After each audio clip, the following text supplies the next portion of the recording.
but I want to give your listeners something that they can use today. I'm even hoping it might save a life or two. And there's 4 prompts. Let's say you're worried about someone who's in a dark place. And because of the pandemic, there's a lot of people who are in a dark place. We read about the stress, the depression, the anxiety. It's off the charts. So here are 4 prompts that you can use with someone you're worried about, especially if it's a teenager, because they're having a rough time. Yes. And here are the 4 prompts, and you should do this while you're doing an activity with them, because teenagers do not like heart-to-heart talks where you're face-to-face. So do it while you're driving, or you're doing the dishes, or you're running an errand. And here are the 4 prompts. And you start off by saying to them, a lot of us parents are worried about our kids, and I'm one of them. And can I just ask you a few things? So hopefully that will cause them to say, okay, mom, okay, dad. You want to give them a little warm up or warning. Right. And the first prompt is, at its worst, how awful are you capable of feeling about your life or yourself? And they're going to go, what? Yeah, I'm worried about you. At its worst, how awful are you capable of feeling about your life or yourself?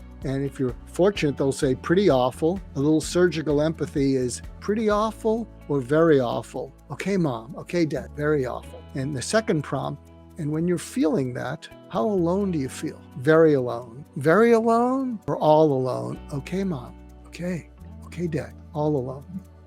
The third prompt, take me to the last time you felt it. And they're going to go, what? Or they might go, WTF. And say, yeah, take me to the last time you felt it. Was it 2:30 in the morning a few days ago? We heard you walking around in your room. Because what happens is when they can describe something so clearly that you can see it with your eyes, they re-feel it. But when they re-feel it, they're not alone. So they'll talk about, yeah, I couldn't get back to sleep. And I had a test and I was all stressed out. Then what happened? I punched the pillow and I felt like kicking the wall.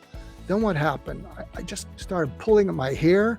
I started looking for some of your sleeping pills. Then what happened? I didn't know what I was going to do. And then the sun rose. And then the 4th prompt is, I have a favor to ask you.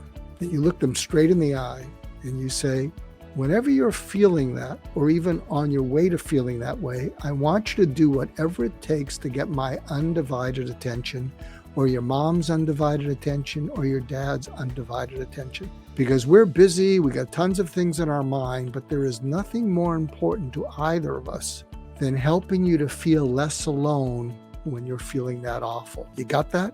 That is so valuable and powerful. As you're saying that, I was literally just watching one of those Dateline shows the other night as I was flipping through a late night TV, and I thought, I'm just going to watch a little TV before I unwind in my meditation before I go to bed. And it was a Dateline segment where a young college student who had never been in trouble before had gotten his other girlfriend from college pregnant, and he was not nearly as serious about her as she was about him. And he ended up, it was a long segment, but he ended up killing her. And his parents at the end of the segment said, please, parents, reach out to your children and let them know there's nothing they can't talk to you about. There's nothing they can't come to you that's so horrific that you can't help them through. And they then also went on to send their prayers for the family of the daughter that had died and been killed, that he killed, because his life is never going to be the same. He's now in lifetime in prison, and the young 20-some-odd-year-old is dead. But they were talking about, we thought we had a good relationship with our son. He had never been in problem before, but I don't know that they ever had this conversation that you just said about, no matter how dark, how deep, get our undivided attention, because it may have just made that one little difference, that one little layer. So for parents that are listening in, for brothers, sisters, mothers, whomever that is, this process you just took us through, it's 4 steps.